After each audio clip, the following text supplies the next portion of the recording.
Assalamualaikum warahmatullahi wabarakatuh. Bismillahirrahmanirrahim.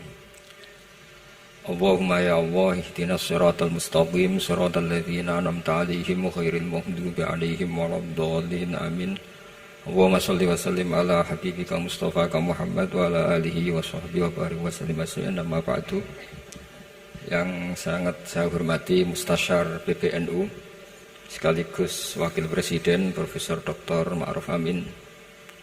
Yang saya hormati Rais Am PBNU, Rais Am NU Kiai Haji Miftahul Akhyar, Ketua Tanfid PBNU yang juga masih bernambah sama saya, Kiai Haji Said Akil, yang saya tadi senang sekali marahnya, senang sekali girohnya, karena itu memang khas keluarga kami. Jadi kalau nggak kesampaian marah itu bagus. Jadi di antara sifatnya para nabi itu wayakhdufulillah, kalau agama nggak dapat apa tadi jatah ya, nggak tahu saya maknanya itu. Jadi wayakhdufulillah wayardoliridho. Semua yang saya hormati, ini ada Ibu Menteri Ibu Ida Fauzia, ada Gubernur Jatim Ibu Khofifah, yang sangat saya hormati keluarga besar Mbak Wahab Hasbullah. Di sini secara berurutan ada Nyai Mutmainnah, ada Nyai Mahfuzah, ada Nyai Hizbiyah, ada Nyai Mujidah. Yang sangat saya hormati Kiai Haji Hasib, Kiai Haji Rokib, semua yang saya hormati para santri, para alumni. Alhamdulillah tadi acaranya banyak sekali, jadi saya nanti ngaji insya Allah 15 menit. Karena menurut saya solusi bangsa ini itu mudah sekali kalau mau niru Mbah Wahab.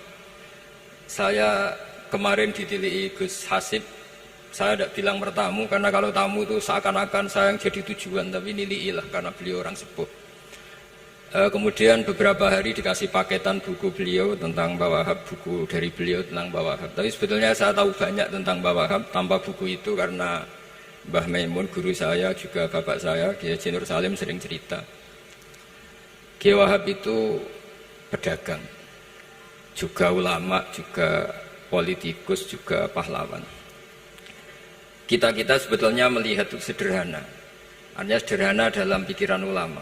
Jadi pernah suatu ketika Sayyidina Ali itu marah besar ketika melihat umat Islam itu pasif itu tidak aktif, sehingga beliau marah besar. Di antara kalimatnya itu, karena ini tengah-tengah kalimat, langsung pakai fa'ataf atau fa'tafrek atau apa sajalah, nanti terserah santri-santri yang iqrob. Fakubhan lakum hina sirtum gharadun yurma. Jadi umat ini akan buruk sekali ketika posisinya itu objek yang jadi sasaran tembak atau sasaran perasan pihak lain. Ketika misalnya haji itu bagus prospek, nanti ujung-ujungnya yang bikin sajadah kadang orang sana, mau biang kubu sebelah, nanti sensitif secara politik. Nanti ketika umat Islam punya kebutuhan pakaian ihram besar, juga yang produk kadang orang lain. Begitu seterusnya, sehingga setiap kebutuhan kita pun yang produk itu orang lain. Sehingga Mbah Wahab berpikiran sampai impor mori, pas itu kain putih. Begitu juga traveling, ketika umat Islam butuh mudah pergi ke Mekah untuk haji dan umrah, juga bironya itu kadang orang lain. Zaman itu Hindia Belanda, sehingga beliau dulu sudah mendirikan semacam biro haji. Itu semua adalah madhab, di antara madhab Sayyidina Ali ketika beliau mengatakan fakubhan lakum hina sirtum gharadun yurma. Buruk sekali kamu di mana-mana ini jadi objek. Misalnya kira-kira ginilah, kalau hallnya Mbah Wahab itu ada 10.000 santri, dan semuanya karena keluarga kiai itu dermawan, sama Bu Mujidah dikasih makan semua. Nanti cateringnya yang menyediakan orang lain, kita tidak punya kecakapan produksi itu atau melayani itu. Sehingga perdagangan Mbah Wahab dalam tradisi keulamaan itu dimaknani sebagai supaya kita ini jadi aktor, baik di perdagangan, di politik, maupun dalam solusi urusan-urusan publik. Misalnya sekarang ada problem apalah, sebetulnya solusinya gampang sekali. Ketika kita minus atau ketika kita tidak berkecukupan, mulai dulu lama itu solusinya gampang. Pernah suatu Abdul Qasim Al-Junaidi atau siapa sajalah, ini karena polanya sama, menyuruh muridnya, saya tolong belikan ikan. Cara sekarang mungkin dikasih uang 50.000, terus dikasih tahu sama muridnya, Pak Yai uangnya tidak cukup karena harga ikannya 70.000. Terus kata gurunya, beri lebih murah lagi. Uang 50 aja tidak cukup, kok cari yang lebih murah. Kata beliau, arkhisuhu bitarki. Ya bikin murah karena kamu tidak berkeinginan. Jadi nggak usah belikan katanya. Ini penting sekali karena dulu ada solusi, masyhur itu makalahnya Imam Syafi'i itu. Kata beliau, fa innal ghina anisya'ila bihi. Kalau kamu ingin tidak tergantung sesuatu, maka hindari sesuatu itu. Jangan memaksakan memenuhi sesuatu itu dengan memaksakan, tapi hindari sesuatu itu. Saya misalnya kalau nuruti kepengin misalnya, kalau saya dengan nafsu serakah saya, mungkin saya ingin punya mobil mewah, ingin apa saja. Tapi itu membuat saya tersiksa karena harus menyediakan ini itu. Ya sudah, tidak usah ingin. Sehingga mudah sekali. Makanya kata ulama dulu, fa innal ghina anisya'la bihi. Untuk menjadi berkecukupan, usahakan banyak hal yang tidak Anda butuhkan. Semakin banyak hal yang kita butuhkan, maka kita akan tergantung akan sesuatu itu. Makanya banyak ilmuwan, saya sering diskusi sama pakar-pakar sama ilmuwan. Apakah negara Amerika itu negara yang kuat? Banyak ilmuwan yang berpikir, itu ilmuwan politik, bukan tasawuf, berpikir negara paling lemah itu ya kayak Amerika. Karena semakin powernya kuat, ketergantungannya semakin kuat. Untuk memenuhi kebutuhan listrik harus begini, untuk kebutuhan minyaknya harus ini. Semakin kita kuat, maka ketergantungan akan sesuatu semakin banyak. Jadi ibarat orang yang punya Alphard sama yang enggak, kayak mana ya? Kayak yang enggak, karena kebutuhannya ada banyak. Artinya dalam kondisi krisis, ulama masih punya solusi, yaitu al-ghina itu anisya'la bihi. Jadi usahakan ketercukupan itu karena menghindari kebutuhan-kebutuhan yang tidak primer, yang tidak prinsip. Bukan memaksakan semuanya terpenuhi. Karena kita ini ulama. Dulu ketika sebelum ada negara, belum ada TNI, itu ulama punya cara untuk melawan Belanda. Karena mereka terbiasa punya loyalis, punya muhibbin, punya ghirah, punya strategi. Sehingga Belanda itu kesulitan ngadu ulama. Apalagi mereka terus ke Mekah, ketemu komunitas internasional yang semuanya berfatwa bahwa penjajahan harus dilawan. Itu luar biasa. Belum ada negara, nggak ditopang negara, kemudian tetap bisa melakukan perlawanan. Coba kalau dulu ngelawan nunggu, wah saya mau ngelawan penjajah kalau saya diangkat jadi TNI, saya mau ngelawan kalau saya punya otoritas yang disahkan negara, itu ribet, negara belum terbentuk. Makanya ini saya tidak akan ngaji lama-lama, tapi saya akan cerita khas Mbah Wahab sesuai riwayat yang saya dapatkan dari guru-guru kami, bahwa beliau tadi seperti yang dikatakan Pak Said, membina dan menyebarkan NU kemana-mana tanpa uang proposal. Nggak kebayang saat itu proposal kepada siapa, negara sendiri masih susah. Lalu mau diajukan kemana? Terus yang mau tanda tangan itu ya siapa? Jadi yang saya tahu tadi, yang penting kita niru sesuai yang diidam-idamkan tadi Sayyidina Ali. Jangan sampai kalian itu menjadi gharadun yurma. Ada apa saja orang lain yang memikirkan labanya, kita yang jadi objek. Sehingga zaman itu kita terima kasih semua sama Mbah Hashim, sama Mbah Wahab. Karena ini zuriyatam ba'duha min ba'd. Kita tahu Mbah Wahab putra Mbah Hasbullah, punya ibu Nyai Fatimah, terus sampai Mbah Abdus Salam ya. Kemudian Mbah Hashim punya ibu Halimah, punya abah lagi setelah Halimah itu Lainah ya. Terus Mbah Abdus Salam, jadi ini zuriyatam ba'duha min ba'd. Kalau dalam tulisan itu sampai Mbah Abdul Jabbar bin Ahmad bin Mbah Sambu. Memang Mbah Sambu punya beberapa saudara, diantaranya ada yang namanya Mbah Yusuf, itu yang melahirkan keluarganya Mbah Ahmad Siddiq Jember, Mbah Siddiq Jember. Ada yang Abdul Halim yang melahirkan keluarga Lasem, termasuk saya itu lewat jalur Mbah Abdul Halim. Jadi zuriyatam ba'duha min ba'd. Dulu semua orang zaman Rasulullah SAW itu dilatih jadi aktor, jadi subjek.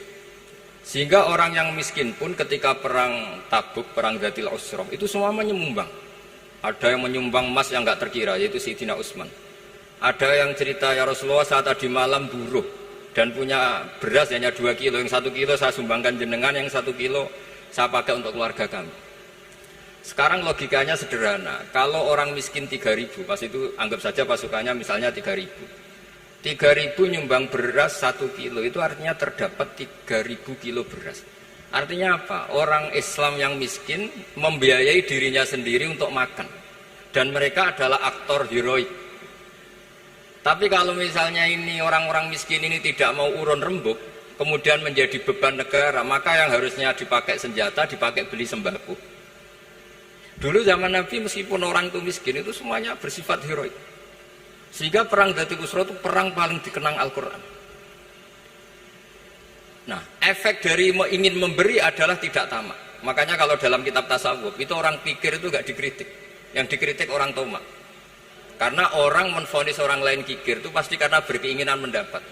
Kalau tidak berkeinginan mendapat, maka orang lain tidak akan kamu vonis sebagai kikir.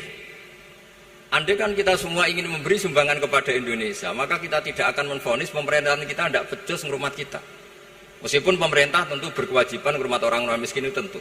Tapi andai kan semua orang miskin berpikir ingin menyumbang pemerintah, maka tidak akan menyalahkan pemerintah ketika faktanya nanti suatu saat atau kapan saja, ya semoga ini tidak terjadi, itu tidak mampu menyumbang. Karena masyarakat kepikirannya memberi, bukan mendapat. Ini solusi-solusi yang diajarkan Rasulullah SAW yang disebut al-yadul ulya khairun minal yadis sufla. Jadi bahwa posisi memberi jauh lebih baik ketimbang posisi menerima. Sehingga ketika Allah mensifati orang baik itu siapa? Allah mensifatinya sederhana. Wa mimma razaqnahum yunfikun. Orang yang kepinginannya itu yang memberi. Itu dulu zaman Nabi, pas perang Khandaq, pas perang Tabuk, pas beberapa perang, itu orang yang paling miskin pun turun. Sampai orang-orang munafik mencibir, innallaha ta'ala la ghaniyun an shadaqati hadza. Allah tidak butuh sedekah hanya 1 kilo. Tapi coba efeknya dari sedekah 1 kilo itu tadi, misalnya orang miskin yang perang 3.000, itu semuanya memakan uangnya sendiri setidaknya nggak jadi beban negara. Terus mentalnya itu patriotik. Dari mental patriotik itu ketemu Belanda kayak apa, mereka bisa makan apa saja. Mulai ares gedang, mulai apa saja, yang penting halal. Karena mentalnya dari awal heroik. Tapi andekan mereka mentalnya tomak, mungkin sudah mati. Karena, wah nunggu negara ngasih makan, proposal dulu, sedang mati. Tapi orang dulu enggak, karena heroik inginnya memberi sehingga bisa mendapatkan solusinya sendiri. Ini solusi yang saya tawarkan sebetulnya ini mudawwan, artinya mudawwan itu ada di beberapa kitab, lihat di beberapa tafsir istilah perang Dhatul Usra, perang Tabuk atau perang apa saja itu memang zaman itu susah sekali. Itu menjadi solusi utama adalah setiap orang ingin bermental patriotik. Nah, kalau sudah orang bermental patriotik itu gampang, ukur apa saja itu gampang. Karena tadi dari 3.000 atau 1.000 atau apa saja pasukan, sampai ada yang urun tadi beras 1 kilo. Tapi 1 kilo itu menjadi satu watak, satu karakter bahwa bangsa ini inginnya memberi sama negara. Sehingga negara ini mudah merdeka. Coba kalau semua orang miskin zaman itu bermental ingin mendapat, ribut proposal, nyalahkan ini, nggak didata miskin tersinggung, kan capek. Jadi ini memang zaman akhir ya, agak aneh, orang nggak didata miskin itu tersinggung. Kalau besanan nyari yang kaya, tapi kalau ada sumbangan nyari sebagai yang miskin. Jadi kalau tanya solusi khas ulama, kita belajar dari perang Dhatul Usra. Itu orang yang miskin semuanya urun. Nah barokahnya urun itu kemudian mereka bermental patriotik. Barokahnya patriotik, yang kaya, yang miskin, yang pinter semuanya berkontribusi untuk menyumbang negara. Akhirnya negara ini bisa merdeka sebelum terbentuk TNI, sebelum terbentuk Polri. Karena tadi keinginan memberi, keinginan patriotik. Sehingga cerita buyut-buyut saya ketika Belanda atau apa Jepang, itu yang dicari di geladak saya itu ya kitab. Karena kitab ini dianggap sumber inspirasi mereka melawan Belanda. Dulu kita tahu masyarakat kita itu kalau ngerti Belanda itu dipanggil Doro, wis penjajah jadi diundang Doro.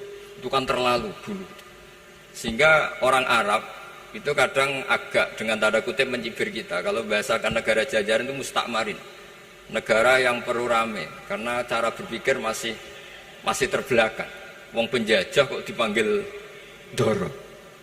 Terus ketika beberapa kiai melihat Belanda baik karena di alun-alun dikasih masjid gini-gini, sudah tidak berotak karena anggap Hindia Belanda itu baik. Baru ketika era beberapa ulama, ada Mbah Hashim, ada Mbah Hasbuh, tadi kata beliau Dwi Tunggal tadi.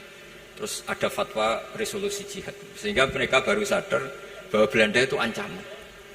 Kayak apa pentingnya ilmu, kayak apa pentingnya fikih. Karena di fikih jelas, jihad untuk melawan penjajah itu fardu kifayah. Tapi jika musuh kadung ada di kita, maka itu fardu ain. Tidak lagi ada prasyarat harus lelaki, harus merdeka, enggak, perempuan pun harus terlibat. Sehingga kita punya pahlawan kayak Cut Nyadin, beberapa daerah Kartini. Itu ada di khazanah kitab-kitab fikih kita. Jadi kita tidak pernah kehilangan khazanah untuk menjawab muskilatus zaman, untuk menjawab problem-problem zaman. Tapi yang penting kita selalu ngaji, selalu belajar. Saya adalah orang yang sebetulnya tidak pernah ingin terkenal karena saya itu suka belajar. Cuma saya bikin pengecualian, mau diundang kalau pernah sepuh. Ternyata yang pernah sepuh itu banyak. Ini agak musibah bagi saya karena harusnya kiai itu ya dihormati, tapi gara-gara kalah sepuh digawe kongkonan. Saya ini kemana-mana digawe kongkonan. Jadi gayanya nasihati, tapi aslinya diperintah. Jadi tidak ada kerennya sama sekali. Saya di mana-mana posisinya al-makmur, diperintah. Tapi saya senang karena ilmu itu butuh konsensus. Andai kan saya tidak pernah ngaji di depan Mbah Mun, di depan bapak, di depan guru-guru, maka mungkin saya tidak pede atas bacaan yang saya baca. Karena saya tidak tahu ini benar apa tidak. Jika masyhur dalam guyonan santri, ada orang tidak baca-baca kitab, cari kamus sampai mati tidak ketemu. Karena dia bacanya lam tarjiman. Wah itu cari di kamus sampai mati tidak akan ketemu. Bareng tanya gurunya, ini apa Pak Yai? Oh itu lam tarodaman juga. Lam tarodaman itu karena marjiknya mar'ah, orang ningali sapa mar'ah daman ing getih. Dia bacanya jadi satu lam tardiman. Dicari di kamus ya, sampai mati tidak akan ketemu. Makanya di guyonan-guyonan pesantren itu banyak katanya ada cerita orang mati karena satu titik. Jadi gurunya baca habbatun sauda dawaun min kulli da. Jadi dia kitabnya kelebihan apa? Titik.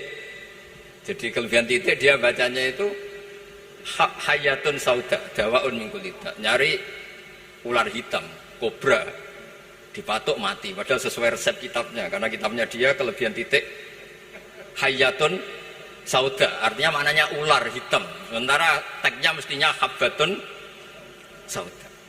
Jadi kenaifan-kenaifan begini itu harus kita dandani, karena yang bisa, kata Pak Said tadi, yang bisa itu kita cari kebenaran dari mana. Kita itu ya pokoknya ulama lah, tidak harus NU, tidak harus Muhammadiyah, pokoknya ulama yang wasatiyah. Itu nanti terus gimana yang wasatiyah itu kayak apa, tapi yang jelas ulama. Karena dulu zaman, kalau kita fair secara sejarah, dulu ya Mbah Wahab ya dekat Mas Mansur, dulu Mbah Hashim ngaji sama Mbah Ahmad Dahlan, sama-sama di Mbah Soleh Darat, ketika di Mekah ya sama-sama ngaji di Syekh Khotim Minangkabau. Jadi kalau era beliau itu ya memang dulu perbedaan itu nggak ada masalah, karena perbedaan itu bawaan visi ya. Saya belajar usul fikih di antara yang diceritakan di buku-buku Mbah Wahab, beliau itu ahli usul fikih. Sementara Ki Bisri itu suka fikih mateng. Sehingga memang ada perbedaan antara fikih mateng dan usul fikih. Saya beri satu contoh. Ini guyonan tapi nanti di usul fikih nanti kelihatan. Di usul fikih itu ada ilmu namanya tangkihul manat. Ketika Nabi sama-sama menyebut sesuatu, sebetulnya ada benang merah di situ, tidak sama persis. Misalnya begini. Ja'a a'rabiyun ila Rasulillah sallallahu alaihi wasallam. Faqala ya Rasulullah ahlaktu. Wa ma ahlaka qal waqatu imraati fi nahari Ramadan. Ya Rasulullah, saya ini orang yang rusak karena saya berhubungan intim dengan istri saya di ketika Ramadan. Terus Nabi ngendikan, ya sudah kamu harus merdekakan budak. Saya tidak punya ya Rasulullah. Ya sudah kamu puasa 2 bulan berturut-turut. Kata beliau, puasa baru sehari saja kecelakaan apalagi 2 bulan. Karena kamu orang Arab lah, orang Arab itu. Dia cerita ini di Arab kita. Terus, ya sudah kamu sedekah sama 60 orang miskin. Saya ini orang paling miskin. Susah kan menghadapi orang miskin seperti ini. Nah, pertanyaannya secara usul fikih. Menurut mazhab Syafi'i, sanksi berat itu hanya untuk yang berhubungan suami istri. Sehingga kalau membatalkannya pakai rokok, pakai minum, pakai makan, tidak kena sanksi seberat itu. Masuk akal kan, karena memang hubungan suami istri dalam banyak hal, misalnya haji, itu ifsad, yang benar-benar ifsad, bisa merusak haji secara total. Tapi menurut Imam Malik, pikiran Imam Syafi'i itu dianggap aneh. Loh ini hubungan suami istri itu statusnya mubah, sesuatu yang boleh. Maka semua hal yang boleh tapi merusak kehormatan Ramadan, maka ketentuannya sama. Yaitu misalnya nggak sakit, nggak apa, pagi-pagi nyate. Wah itu kan melecehkan Ramadan, nggak sakit, nggak apa, kok pagi-pagi nyate. Perlu dicatat karena hubungan suami istri itu sesuatu yang boleh. Berarti kalau yang boleh merusak Ramadan hukumannya berat, makan yang statusnya boleh juga hukumannya berat. Itu dulu bapak saya ketika bikin analogi itu mau cerita sederhana gini. Hak dhisik ono santri ya goblok. Kandhanane angel. Istrinya lapor ke kiainya. Pak Yai, santri jenengan kalau sama istri sering mukul. Mukul itu nabok pakai tangan. Santrinya dipanggil kan alumni. Kamu jangan sering mukul istri kamu gini-gini. Iya Pak Yai, nggih. Suatu saat 2 minggu istrinya lapor lagi. Sekarang enggak nabok Pak Yai, nyaduk. Karena yang dilarang hanya nabok. Dipanggil kiai, lo kamu katanya masih sering nyaduk istri kamu. Yang dilarang kan mukul, sekarang nyaduk. Kapan-kapan meludahi. Nah, artinya di usul fikih dijelaskan bahwa makna haramnya naboi adalah hurmatul idza, haramnya menyakiti. Maka nyaduk sama, meludahi sama, menerlantarkan sama. Itu dulu bahwa ahlinya bikin usul fikih seperti itu. Sehingga misalnya Amar Ma'ruf Nahi Mungkar ketika beliau ditanya, apakah perlu ikut kabinet gotong royong? Tapi di situ banyak kelompok yang mungkin tidak cocok. Pikirannya Kiai Wahab harus ikut, justru ikut benahi dari dalam. Meskipun dari ikut itu bahwa Wahab nyun sewu yang ngalami fitnah yang macam-macam dituduh karena zaman itu nasakom. Tapi itu beliau santai saja. Tapi zaman itu memang itu sah karena zaman itu belum dibubarkan. Jadi yang dialami Wahab ini luar biasa. Semuanya harus jadi pelajaran bagi kita. Makanya jangan pernah meninggalkan ilmu yang bernama usul fikih, karena fikih yang mateng itu cara basa Jawa ini akan kehilangan stok teks. Misalnya Nabi sedekah pakai kurma atau pakai apa makanan pokok. Itu hadisnya itu kurma, sama Imam Syafi'i digenti kutu ahli baladi, yaitu makanan pokok dari negara. Sehingga kita tidak bisa mentang-mentang Nabi sedekahnya pakai kurma terus kita orang miskin kita kasih kurma. Bisa linu tuh nih kalau makan kurma orang Indonesia itu. Karena yang penting itu kutu ahli balad bukan kurma. Bukan mentang-mentang Nabi sholat di Mekah Medina, kalau ingin persis sunnah Rasul, sholatnya harus di Mekah Medina. Kalau di Indonesia Nabi tidak pernah sholat di Indonesia. Sunnah Rasul sholatnya di Mekah Medina, bisa ada orang sholat kalau gitu. Jadi ada ilmu yang namanya tangkihul manat, yang harus ditiru itu sisi mananya. Nah dalam konteks Arabi tadi terus kemudian ada dibuang, Ja'a Arabion, kata Arabi itu dibuang. Datang orang Bedui, orang kota pun kalau punya kesalahan yang sama, hukumannya juga sama, maka kata Arabi dibuang. Nah, menurut Imam Malik, kata jima hubungan suami istri juga dibuang, digenti membatalkan puasa dengan apa saja yang tanpa uzur syarat. Jadi ini kealiman kiai-kiai Indonesia dulu itu, misalnya kentong, dulu meskipun ada yang bilang bid'ah, kentong itu bid'ah karena mirip orang Nasrani. Orang Nasrani itu bentuk kentongnya di kelenteng itu tidak seperti kentong kita. Adat Indonesia kalau pos kampleng ada maling ada banjir pakai kentong. Jadi adatnya memanggil tuh pakai kentong. Makanya kiai-kiai dulu, ini mirip orang Nasrani, enggak mirip pos kampleng katanya. Padahal jelas ya, menurut hadis sahih jelas ketika ada sahabat usul ya Rasulullah bikin kentong, wah jangan nakus itu nanti kayak Nasrani. Bikin bok itu trompet, jangan nanti mirip orang Yahudi. Ya dengan api ya Rasulullah, jangan nanti mirip Majusi. Datang sahabat tergesa-gesa, beliau mimpi kalau diajarin azan. Azan itu maknanya al-ilam, memberi maklumat waktu sholat. Akhirnya ada azan. Kemudian ulama Indonesia dulu Mbah Hashim sama Kiai Fakih Mas Kemampang, yang satu anti kentong, yang satu pro kentong. Itu dulu ya saling menghormati, nggak masalah. Karena fikih itu sekali khilaf itu mirip-mirip. Tadi Pak saya Takil nyinggung Palestina. Saya pernah ke Palestina. Itu banyak ulama Mesir yang mengharamkan orang datang ke Yerusalem, ke Masjid Aqsa. Karena mau tidak mau harus dapat visa Israel, berarti ngaku eksistensi Israel. Karena dianggap mengaku eksistensi Israel maka hukumnya haram. Tapi saya pernah ketemu Imam Masjid Aqsa. Beliau bilang begini, Pak Bahak, kalau orang Islam dari seluruh dunia tidak datang ke kami, maka eksistensi kami dianggap diabaikan oleh komunitas internasional. Dan itu dengan mudahnya Israel mencaplok kita. Sehingga separuh ulama Mesir juga mewajibkan yang mampu harus ke sana. Dengan cara itu Aqsa aman karena masih diperhatikan ulama atau komunitas internasional. Yang satu cara pandang ke sana berarti ngaku eksistensi Israel karena ada visa Israel. Yang satu bilang harus ke sana, dengan itu eksistensi Masjid Aqsa terjaga karena masih diperhatikan ulama atau komunitas Jadi di mana-mana khilaf itu ya seperti itu. Tapi alhamdulillah di kita itu khilaf itu biasa. Sehingga zaman kita mondok, saya itu pernah pengalaman buruk sekali saya ketika jadi Rois Musyawarah Fatul Mu'in. Itu ada pertanyaan gini Gus Hasib. Saya tanya gini sama orang, Gus, soft paling utama itu yang nomor berapa? Nomor 1 kata saya. Yang kedua, yang soft berikutnya, iya yang berikutnya. Kalau sudah tahu soft terbaik itu yang nomor 1, kenapa masjid gak dipakai memanjang selatan utara? Biar semuanya nomor 1. Selagi masjid itu memanjang barat timur, pasti ada soft 1, 2, 3. Itu kan kurang ajar betul. Jadi supaya orang soft 1 semua ya tinggal desain masjidnya, yaitu memanjang utara selatan. Selagi masih memanjang barat timur, pasti soft 2, 3. Terus saya kebalik tanya, lalu setelah begitu yang paling abdul siapa? Yang sisi kanannya imam. Ya sudah, imamnya dipojokkan pol selatan, biar semuanya dari pol kanan. Nanti ada masalah lagi, yang paling abdul siapa? Yang paling dekat imam. Yuskono kerubuti imam kan gitu. Jadi kalau nuruti fikih itu ya memang ilmu logika. Sehingga banyak orang jadi wali itu dari hasil ijtihadnya. Ada orang jadi wali karena sering sholat di shaf awal. Tapi ada wali pesaingnya justru jadi wali karena kalau sholat di belakang. Tapi tetap wali. Suatu saat dua wali ini ketemu. Loh, kamu kok wali padahal kalau sholat paling belakang. Saya tuh malu sama Allah. Kok kayak sok suci ya gue ngarep gitu. Jadi wali karena adab, bukan karena malas loh. Saya itu gak pede, saya saja kok sholat di depan. Maksudnya kok kepedean itu. Tapi tentu secara syariat tetap baik yang di depan. Ini saya bukan bela yang, kenapa saya cerita bela yang belakang, karena yang bela jarang gitu. Makanya saya, dan kebetulan saya kalau sholat ya sering di soft belakang. Tapi ini saya cerita betapa logika fikih itu khazanahnya banyak dan luas. Dan kita bicara usul fikih itu biasa. Kita belajar sama beberapa ulama.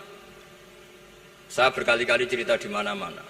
Muhammad bin Hasan Asyibani itu mewajibkan ulama kaya. Dan beliau kalau ngitung duit itu di kamar tamu, di ruang tamu. Sehingga santri itu kepikiran nyalami template. Kan cara orang Jawa kan meliti, ngitung duit kok di ruang tamu. Tapi ternyata alasannya beliau masuk akal. Ben santri ku roh nak kiye ini di duit. Jadi ra perlu kepikiran nyumbang gula. Ya masuk akal. Tapi yang nyimpen duit ya masuk akal. Duit kok dipamer-pamerno. Tapi yang pamer nggih monggo nak niate ben wong liya ndak perlu berempati, nggak perlu sakit. Jika nggak perlu didata dapat BLT mergo duit tidak kok. Ya itu semuanya istihad. Assalamualaikum warahmatullahi wabarakatuh.